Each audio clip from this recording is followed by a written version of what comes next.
रक्सौल जैसे जगह में ये सुविधा उपलब्ध, पहले इस चीज़ के लिए लोगों को बाहर जाना पड़ता था।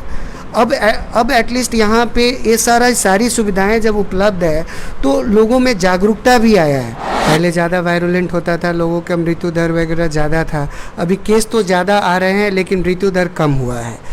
लास्ट 1 महीने से जो है यहाँ पे कैंसर मरीजों की संख्या बहुत ज़्यादा बढ़ी है। तो हम लोग के पास इंडोस्कोपी है, हम लोग इंडोस्कोपी करके देखते हैं। यदि पेट में बड़ा अल्सर है तो फिर उसको हम लोग बायोप्सी करते हैं। यहाँ आने के बाद वो चीज़ डिटेक्ट हुआ और वो आज ऑपरेशन उनका सफलतापूर्वक होकर के वो डिस्चार्ज हो गए। अब उनको हम लोग केमोथेरेपी के लिए बुलाएंगे। मेरे यहाँ कैंसर का जितना स्क्रीनिंग है वो सारा ब्लड इन्वेस्टिगेशन भी है, उसके लिए भी लोगों को पटना नहीं जाना है। बायोप्सी की सुविधा है, यदि अर्ली स्टेज में पता चल गया उसका हम ट्रीटमेंट कर दिए, रेडिकल ट्रीटमेंट कर दिया। ऐसा नहीं है कि जिसको कैंसर हो गया वो नहीं बचेगा, बचता है। वो भी कैंसर के पेशेंट थे, इनका भी बेहतरीन इलाज हुआ है और हम लोग अभी ठीक ठाक से होकर आज घर जाने वाले हैं। डॉक्टर साहब हमारे ये ऊपर का भगवान ही है और हमारे लिए बहुत कुछ कर दिए, जिंदगी वापस आया। मैं नवीन गिरी, खबरी 24/7 से। आज हम आए हैं Laxmipur Raxaul SRP hospital. Doctor Sujit Kumar foreign से पढ़े हुए हैं। क्या आप USA से पढ़े हुए हैं? USA में मेरा फेलोशिप हुआ है, जिसको हम लोग fellowship of American college of surgeon बोलते हैं, जो मैंने 2014 में वहाँ से किया था। और आइडियली मैंने MBBS किया है, MS किया है और MCH किया है GI सर्जरी में। हमारे तमाम दर्शक जानना चाहते हैं, खबरी 24 के दर्शक जानना चाहते हैं, कोरोना काल है, अभी सरकारी आंकड़े आज की भी समय में भी 70,000 से ऊपर जा रहा है। तो हम जानना चाहेंगे, लोकल पब्लिक अभी भी मास्क लगाना नहीं जानती, क्या कहना चाहेंगे आप? हमारे दर्शकों को कुछ कहना चाहेंगे? देखिए, मास्क अब क्या है, कोरोना काल ये तो लगभग 6 महीने से ये बीमारी चला आ रहा है। पहले ज़्यादा वायरुलेंट होता था, लोगों का मृत्यु दर वगैरह ज़्यादा था। अभी केस तो ज़्यादा आ रहे हैं लेकिन मृत्यु दर कम हुआ है। तो अब हम लोगों को कोरोना के साथ जीना सीखना चाहिए। और एक चीज़ और भी सुनने में आया है, आप सुपर स्पेशलिस्ट जो हॉस्पिटल है ये, इसमें कैंसर का काफ़ी अच्छा इलाज हो रहा है। तो क्या कैंसर के विषय में आप किस तरह से ट्रीटमेंट कर रहे हैं, थोड़ा सा बताएंगे क्या? हाँ, एक्चुअली जब मैं भरतपुर में था, 14 साल में भरतपुर में रहा हूँ। वहाँ मैं GI ऑन्को सर्जरी का professor and head of the department था, जो कि कॉलेज ऑफ मेडिकल साइंसेस, पुराना मेडिकल कॉलेज, वो भरतपुर नेपाल में था। उसके बाद लास्ट 2 साल से मैं यहाँ पे आया हूँ और कैंसर के जैसे यहीं के मरीज़ पहले वहाँ हमसे इलाज कराने जाते थे, जहाँ पे उनका ऑपरेशन वगैरह होता था, केमोथेरेपी दिया जाता था। अब मेरे यहाँ आने से ये सुविधा हुआ है कि अब यहाँ के मरीज़ और आसपास के सभी जगह से बहुत सारे मरीज़ जो है यहाँ पे आ रहे हैं, जिनका कैंसर का सर्जरी हो रहा है। सर्जरी के बाद केमोथेरेपी का यहाँ व्यवस्था है। हाँ, रेडियोथेरेपी का अभी व्यवस्था नहीं है, जिसको हम लोग बिजली से सेकना बोलते हैं। वो भी हो सकता है नियर फ्यूचर में उसका भी हम लोग व्यवस्था करें। और पर्टिकुलरली अभी मैं बोलना ये चाहूँगा, अभी जो लास्ट 1 महीने से जो है यहाँ पे कैंसर मरीजों की संख्या बहुत ज़्यादा बढ़ी है, बहुत ज़्यादा बढ़ा है। अब पिछला हम 14-15 दिन का ही बात करें तो लगभग 10-11 कैंसर का ऑपरेशन हम यहाँ सक्सेसफुल करके बहुत लोग डिस्चार्ज भी हो गए हैं। आज कुछ लोग आपके सामने ही डिस्चार्ज हो रहे हैं। अब इनका जिसका ऑपरेशन के बाद केमोथेरेपी चलाना पड़ता है, हम यहीं पे चला देते हैं। और जो हम लोग को रेडियोथेरेपी के लिए बस हम लोग बाहर जो है उन लोग को रेफ़र करते हैं। अब बहुत सारे मरीज़ 4th स्टेज में आते हैं जिनका ऑपरेशन नहीं किया जा सकता है। उस तरह के मरीजों को जो है डायरेक्ट हम लोग केमोथेरेपी दे करके, या जिसको हम लोग पैलिएटिव केमोथेरेपी बोलते हैं, वो सब किया जाता है। कैंसर का केस का कैसे पता चलेगा हमको कि कैंसर है करके हम कंफर्म कर पाएंगे? देखिए, उसके लिए क्या होता है, स्क्रीनिंग टेस्ट होता है। अब सिंपल हम आपको एक चीज़ बता रहे हैं, जैसे कि लोग गैस्ट्रिक बोलते हैं, पेट में दर्द बोलते हैं, गैस्ट्रिक बोलते हैं, और दवा दुकान से या कहीं छोटे जगहों से जो है क्या करते हैं, गैस का दवा खा करके वो अपना लगता है चलो उनका गैस थोड़ी देर के लिए ठीक हो गया। जब वो दवा काम करना बंद कर देता है, जब ज़्यादा कुछ हो जाता है, तब जा कर के वो आते हैं। देख, उस कंडीशन में क्या होता है, स्क्रीनिंग प्रोग्राम होता है। अब वो स्क्रीनिंग प्रोग्राम क्या होता है, जैसे इस तरह के केस में हम लोग जो बोलता है पेशेंट, हमको पेट में गैस हो रहा है, पेट फूल रहा है, तो हम लोग के पास इंडोस्कोपी है। हम लोग इंडोस्कोपी करके देखते हैं। यदि पेट में बड़ा अल्सर है तो फिर उसको हम लोग बायोप्सी करते हैं। बायोप्सी में यदि वो कैंसर आता है तो उसको तुरंत हम लोग फिर ऑपरेशन के लिए करते हैं, सीटी स्कैन करते हैं, उसका स्टेजिंग करते हैं, फिर ऑपरेशन के लिए उसमें हम लोग डिसाइड करते हैं। आई थिंक ये जो मरीज आज डिस्चार्ज हो रहे हैं, इन्हीं के साथ 2-3-4 अभी पेशेंट साथ में डिस्चार्ज हो, उनका यही हुआ है। उनका बाहर इलाज चल रहा था, भरतपुर चल रहा था, बीरगंज चल रहा था, कुछ लोग पटना से भी आए थे। उनका भी ये सब टेस्ट कराते हुए भी डिटेक्ट नहीं हुआ था।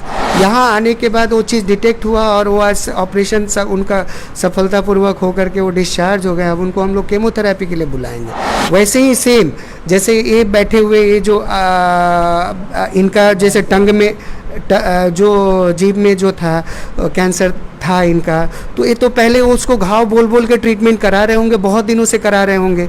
अब उसका बायोप्सी हुआ, उसमें कैंसर आया, तब तो वो इलाज के लिए आए। तो स्क्रीनिंग सब चीज़ का होता है। बहुत अब जो लोग अफोर्डेबल नहीं होते वो स्क्रीनिंग नहीं कराते हैं, तो क्या होता है हायर स्टेज में आ जाते हैं। आज ही एक मरीज़ मेरे पास आया है जो कि अभी 30-32 साल की लड़की है और वो 1 साल से सब जगह दौड़ रही है। अब मेरे पास आई है, अभी एकदम एडवांस स्टेज कैंसर पेट का लेकर के आई है। अब उसको फिर हम लोग प्लान करेंगे, देखेंगे सब चीज़ जांच करा करके किस स्टेज में कैसे है, हम लोग ट्राई करेंगे उसको भी ठीक करने का। तो अभी क्या है, लोगों को जब रक्सौल जैसे जगह में ये सुविधा उपलब्ध, पहले इस चीज़ के लिए लोगों को बाहर जाना पड़ता था। अब एटलीस्ट यहाँ पे ये सारी सुविधाएं जब उपलब्ध है तो लोगों में जागरूकता भी आया है। अब लोग खुद ही आके बोलते हैं सर मेरा इंडोस्कोपी कर दीजिए।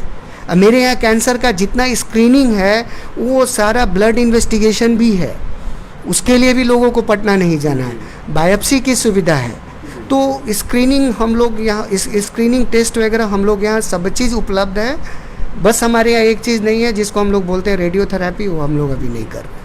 कोरोना काल में आपने कुछ अपने पेशेंट्स वगैरह के लिए कुछ स्पेशल प्रिकॉशंस वगैरह लिया है क्या? हाँ, इस पेशेंट वगैरह के लिए स्पेशल प्रिकॉशन हम लोगों ने लिया है। इसके लिए हमारे जो गवर्नमेंट हॉस्पिटल जो पीएचसी है उन लोग का भी हम लोग को हेल्प बहुत मिला है।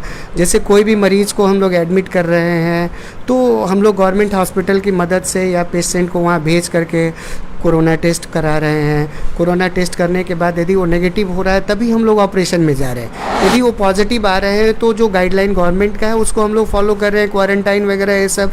और हमारे जो पर्टिकुलर जो ट्रीटिंग स्टाफ है, कभी कभी क्या होता है कि कोरोना नेगेटिव भी आता है, तब भी ऐसा सिम्टोमेटिक जो पेशेंट होते हैं अब नेगेटिव है तो रखना पड़ेगा। तो उन लोग को ट्रीटमेंट के लिए हम लोग को बहुत ज़्यादा प्रिकॉशन लेना पड़ता है। जैसे जो ट्रीटिंग स्टाफ है वो लोग पीपीई किट पहनते हैं, मास्क पहनते हैं, फेस शील्ड लगाते हैं। तो इन सारी चीज़ों का हम लोग प्रिकॉशन इमरजेंसी एडमिशन से लेके आईसीयू वार्ड सब जगह हम लोग ले रहे हैं। कैंसर के पेशेंट्स पहले के रेस्पेक्ट में देखा जाए तो काफ़ी ज़्यादा बढ़ गया है आज की टाइम में। आखिर क्या वजह है, कोई कारण? उसका कारण ये है हम लोगों का स्क्रीनिंग प्रोग्राम जो होता है, स्क्रीनिंग टेस्ट जो है वो ज़्यादा बढ़ा है। आप एक सिंपल एग्जांपल ले लीजिए, पहले कोरोना का केस क्या था हमारे भारत में बहुत कम था क्योंकि उस समय टेस्टिंग कम होता था। अभी जो है अभी लोगों का अवेयरनेस भी बढ़ा है, जागरूकता उनमें बढ़ी है। और दूसरा चीज़ क्या है कि आप स्क्रीनिंग करेंगे तब तो डिटेक्ट होगा कैंसर। तब अच्छा, पहले डिटेक्ट इसलिए नहीं हो पाता था क्योंकि पब्लिक आती ही नहीं थी पहले चेक कराने के लिए। अभी क्या रिपोर्ट में क्या है, जापान में पेट के कैंसर के मरीज पहले सबसे ज़्यादा हुआ करते थे जी। लेकिन उन लोग का इतना अच्छा स्क्रीनिंग प्रोग्राम निकला कि सारे मरीजों का स्क्रीनिंग करना, एंडोस्कोपी करना या जो जांच है स्क्रीनिंग के लिए सारा फैसिलिटीज़ वहाँ गवर्नमेंट ने अवेलेबल कराया। अभी वहाँ पे कैंसर मरीजों की संख्या बहुत कम हुई है। तो इसलिए हुई है कि आप जितना स्क्रीनिंग करिएगा, जितना डिटेक्ट करिएगा, यदि कैंसर अर्ली स्टेज में पता चल गया तो अच्छा उसका सर्वाइवल है, उसका सर्वाइवल बहुत अच्छा है। यदि अर्ली स्टेज में पता चल गया, उसका हम ट्रीटमेंट कर दिए, रेडिकल ट्रीटमेंट कर दिया। ऐसा नहीं है कि जिसको कैंसर हो गया वो नहीं बचेगा, बचता है। अब बहुत लोग का है कि अब सारे शरीर का हम लोग एक ही बार में, हमारे इतना लोग एफोर्डेबल नहीं होते हैं कि कैंसर कहीं और फैला है कि नहीं फैला है। ब्रेन, छाती, ये सब जगह का सीटी स्कैन कर ले तो जो प्राइमरी ट्यूमर है उसको देख करके जो उसका जो प्रोटोकॉल है हम लोग उसको फॉलो करते हैं। वो धीरे धीरे यहाँ भी जागरूकता आ रही है, लोग जागरूक होंगे। इसमें खाने पीने के भी ऊपर कुछ असर करता है क्या? हाँ, खाने पीने का बहुत बड़ा असर है। जैसे पर्टिकुलरली हम लोग लंग कैंसर बोलते हैं, लंग कैंसर में स्मोकिंग का बहुत बड़ा रोल है। जो लोग स्मोक करते हैं छाती का कैंसर बहुत ज़्यादा होता है। खान पान में जैसे पेट का कैंसर है, यूजुअली हम लोग बोलते हैं salted diet, non vegetarian diet और आधा पका हुआ डाइट, नॉन रेफ्रिजरेटेड डाइट और नाइट्रेट जो जिसमें ज़्यादा होता है वो सब डाइट पेट के कैंसर के लिए रिस्पॉन्सिबल होते हैं। अल्कोहल भी one of the cause of cancer है। और बहुत सारा कैंसर जो इडियोपैथिक है जिसका कारण नहीं जानते हम लोग। बहुत सारा कैंसर जो होता है जेनेटिक होता है, जैसे कि आपके माता पिता को हुआ है तो या आपके दादा दादी को हुआ है तो बच्चों में ऑफ स्प्रिंग में वो कैंसर का जो जीन है आपको ट्रांसमिट होता है। तो क्या अगर किसी को, अगर हमारे फादर को कैंसर है तो मुझे भी ऐसा हो सकता है क्या कि होने की उम्मीद? तो उस कैंसर का स्क्रीनिंग ज़रूर है कि आप टाइम में करा लेना चाहिए। ऐसा चांसेस रहता है होने का, जिसको हम लोग कॉन्जेनाइटल ट्रांसमिशन बोलते हैं, चांसेस है होने का, लेकिन ऐसा नहीं है कि होगा ही करके। तो उसको हम लोगों को स्क्रीनिंग ज़रूर करना चाहिए। Thank you very much. ये हमारे थे डॉक्टर सुजीत कुमार। खबरी 24 के सारे टीम की तरफ से आपको बहुत बहुत धन्यवाद, बधाई कि आपने दो पेशेंट, इस तरह के पेशेंट जो थर्ड स्टेज में थे उनको आपने अच्छा किया। बहुत बहुत धन्यवाद। कैसा ट्रीटमेंट कराए थे, क्या लेके आए थे यहाँ पे, क्या परेशानी थी? पेट में उनका आंतरी में जो है ना कैंसर था, उन्होंने उनको ठीक किया ऑपरेशन करके। अभी 1.5 साल हो गया। 1.5 साल में माने बहुत बेहतरीन है, बहुत अच्छा है। फिर नेक्स्ट टाइम में हमने अपने भतीजे को लेकर आया, वो भी कैंसर के पेशेंट थे, इनका भी बेहतरीन इलाज हुआ है और हम लोग अभी ठीक ठाक से होकर आज घर जाने वाले हैं। आज आपको छुट्टी मिल रही है? छुट्टी मिल रही है जी। तो आप खुश हैं? हाँ बिल्कुल खुश हैं। ट्रीटमेंट से कोई बहुत अच्छे खासे खुश लग रहे हैं आप? हाँ हाँ बहुत दिक्कत तो नहीं लग रही है? कोई प्रॉब्लम नहीं है, कोई दिक्कत नहीं है। बहुत बहुत मैंने इनका शुक्रिया है कि मैंने स्पेशलिस्ट जो है ना ऑपरेशन के मामला में ऐसा डॉक्टर बिहार में कोई नहीं है। डॉक्टर साहब हमारे ये ऊपर का भगवान ही है और हमारे लिए बहुत कुछ कर दिए, जिंदगी वापस आया। कुछ खा नहीं पा रहे थे, अभी कुछ खाने का लायक हो गए। बहुत प्रॉब्लम था जीवन में, अब यहाँ आने से हमारा नया जिंदगी मिला।